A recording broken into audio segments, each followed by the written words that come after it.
St Mark's School. The old building is coming down.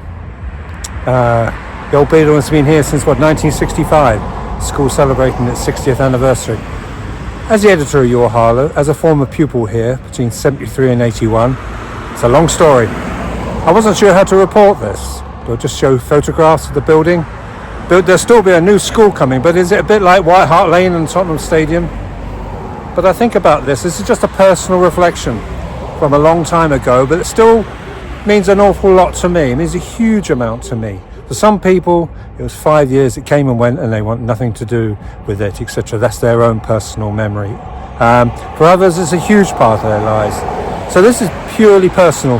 But as somebody who has produced 39,000 stories on Harlow over the last 12 years, this is another story, but it's very much embedded in how I look at Harlow and how I became a journalist.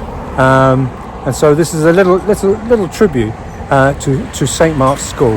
Thank you. One of the things I remember is that the exam results, certainly O-levels, GCSEs for new money, were posted by the dinner hall, and you could see them. The fact that paper, that day the papers were there from the roundabout down at 2nd Avenue, it was just gut-wrenching. You knew those results were there. I'll come to the A-levels later on, but it's just, nowhere to hide. The Assembly Hall. I've got sort of two memories of this Assembly Hall. Was it my imagination, or did we see A Man for All Seasons by the film version? 1968, Robert Bolt's play. Did we see that an awful lot? And on a warm day like today, I've got a feeling we saw a 2.5 hour. I think that film version may get longer and longer, but that's what you get memories of. And I think I want to have a look at the stage in a minute, and I'll give another. That's what sort of sums up memories. You know, in some ways, some things there are no photographs, but that's what about your memories are like. You know, I'm just mentioning that. Miss Jeffrey being Olivia Newton-John on the stage here. But we remember that, and pantomime was great fun. And I have to say the school pantomime in 1978 was written by Alan Collins, Professor Alan Collins, and he wrote a brilliant pantomime. You know, he could have easily gone on, a very multi-talented person. He could have easily gone on probably to be a scriptwriter, a comedy writer. It just had just imagination of that pantomime. Even things like Darth Vader. You know, it was very 1978, so bear with me, like the idea of Darth Vader just about to kill somebody, and Eamon Andrews comes on and says, Darth Vader, master of the universe, you thought you were going to take over the universe tonight, but in fact, Darth Vader, this is your life. I thought that was just one of the many lines. You know, what a talent, what a great play. The Christmas pantomime, St Mark's, 1978. Thank you. But sometimes schools are all about nooks and crannies. I'm sure this used to lead into the sixth form. In fact, this used to be the sixth form block. And look at it now, isn't it serious? But it's no longer sixth form. Sixth form's across the courtyard. But here we are. But as I was saying, schools sometimes are about nooks and crannies for people. And I was speaking to a couple of people, Catherine and Jane, earlier, who said they would like to come here and just go where they and their friends used to chat, hang out, by the French department, the language department. You know, that's what they wanted to come back and see something. That's what a building, and I guess the building is almost like a backdrop, a prop to where you met your friends. As I said, I'm well aware for some people these are bad memories. But the vast majority of people, they go, oh yeah, because it's people. It's people they meet and interact with.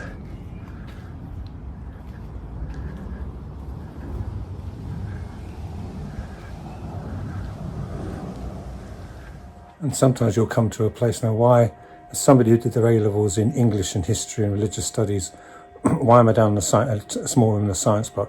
Because I cocked up my A-levels, and one of the resits in English, I had an offer to go to university, to Stirling University, in English resit. Paper 1 I cocked up, paper 2 I took here, and I looked out, I was standing here before the exam, and I thought, I have to get it, you know, for me personally, as we say, I have to get out of here. I have to move on. I want to get to Stirling. I want to get to university. And I looked out the window saying, it was January 1901. This is now. This is this. So I'll never forget. I did 33 pages of work in those 3 hours. I don't think I ever worked harder in my life in a paper, and I don't think I ever worked harder since academically. I think I poured it all out in that paper, and there was nothing left to this day. But that's your look on this room. It's just a small room in the middle of the science department, but it means an awful lot to me. It was this room, that I went from here to meet people at university who are still friends, and we've been out to Townsville, Sydney, Washington, and those are my friends at university, but it happened here in this room. People I've already spoken to in the school have talked about their teachers. You could be 70s, 80s, 90s teachers, and as I said, I could go to different departments. I could talk about Mr. O'Shea, I can talk about Mrs. Pieris, Mr. Mawson, another person, Kelvin Evans in the PE department, and I thought what they have as a track, and he transformed me from getting knocked out in the year 6, last year of primary school, 100 metres, to a pretty good standard 800 metre runner, good enough to run at Crystal Palace, to run with the middle distance group in Harleth. What combined those two things, talking about being dogged, is people describe you academically as dogged in the 70s when you're a teenager, and people describe you as dogged on the track.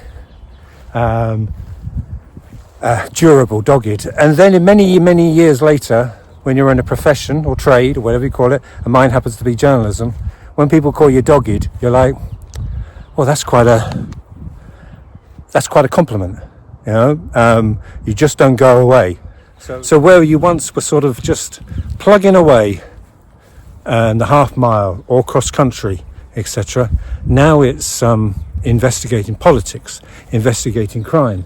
And when you're here in Harlow, or when you're at the House of Commons, or when you happen to be Buckingham Palace, that's because you're sort of dogged. And that doggedness was sort of ingrained and sort of encouraged. So you're very grateful, because as I am where I am here, it's sort of not where you start, it's where you finish. The thing about sport as well here in the 70s, it was fun.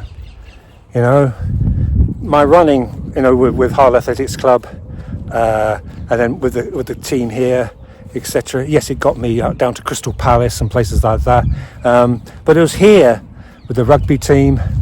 Football in the 6th year was great fun. Basketball teams, cricket, it was fun, and it was your mates, and there was great camaraderie. And I think that's what was really important as well, playing all the sports. And I really believe in the comprehensive sporting education that you got here. You've got an opportunity to do rugby September to Christmas, football January to Easter, and either track and field or cricket. And if you had a specialism like I did, off you go and run for Harlow AC. And that was really important. And that, I'm not sure if that comprehensive is still there, but it should still be encouraged. And then we come to history. This is where you start getting interested. Well, primary school, to be fair, Holy Cross, or my parents got me history books. Yes, that's where I became a nerd. 101 Great Lives and history books and dates and facts and times, but it's here, history department. St. Mark's is where, first year, second year, third, and then you're doing your O-level and GCSE. And that's where history kicks in. And you develop that real interest, that real love. And then onto A-level. And what I found difficult was transferring from stats to analysis. And I'm not sure I've ever made that leap, but that was the challenge. And that's the help you got from people like Dave Mawson here at school. And then, of course, you go on to university. And, I worked really hard to get, because, again, dogged grafter, he gone on to get an honours degree in history. And that's where Professor David Bebbington, talked about every paragraph is a coherent unit of sense. Everything, you never just let it drift off. Therefore, that is to say, and actually those are where you learn this is where you learn your journalism skills.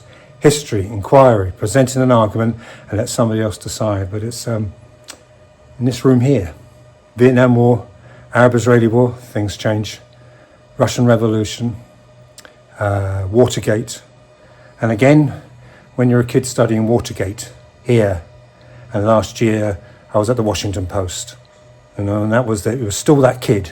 So if you're at the Washington Post, and you're that kid here in the 70s reading about Nixon and John, Ehrlichman and Woodward and Bernstein and watching films at All the President's Men, you're still here in history at St. Mark's, and then many, many, many years later, you're there at the heart of Washington Post as a journalist, But it started here. And then there'd be subjects you hated, or you weren't very good at, or you just didn't like. Hate's too strong a word. And there were loads. Do you not go through here and think, I got an unclassified for physics,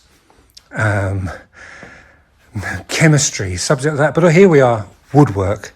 And I was terrible at woodwork, terrible at practical things, still am. But somehow up in our attic is a fish I made. And it's terrible. And I looked at the work other people do, what they make.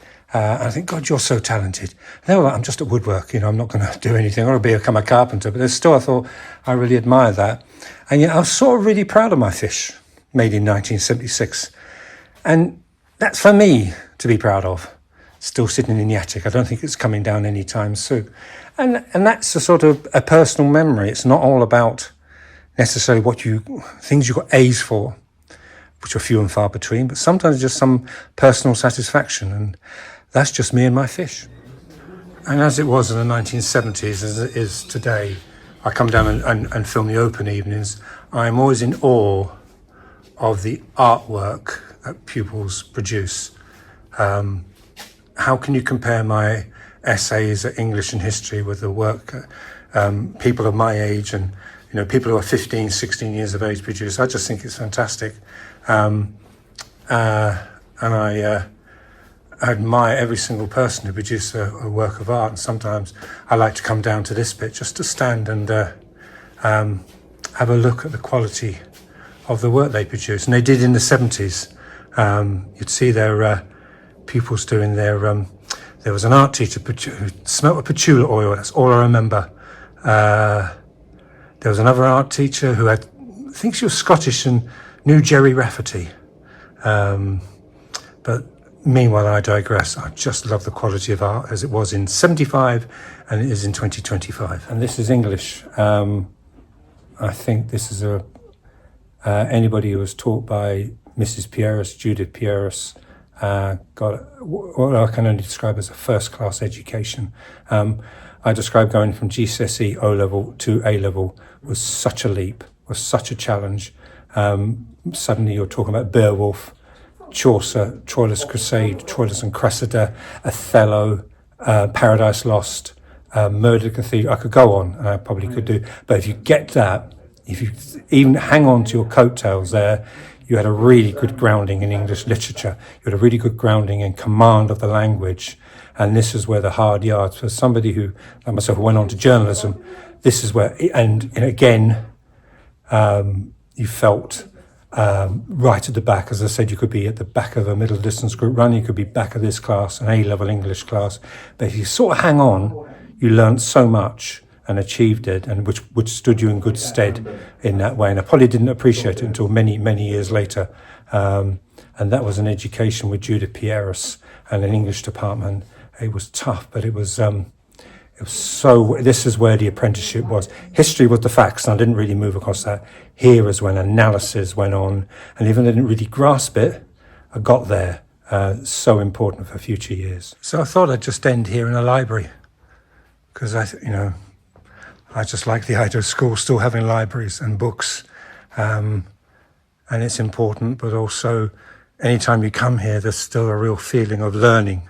I think I got a sense of learning, that learning is a really valuable thing, whether you're at school and then go on to university, and after that, reading and understanding, that I'll be eternally grateful. I can't, as I said, it was the school backing me, as I said before, at that particular year. When you fail your A-levels, they back me, and I can't really ever pay back enough. It's really important to me. That's I may conclude here and say thank you to St. Mark's.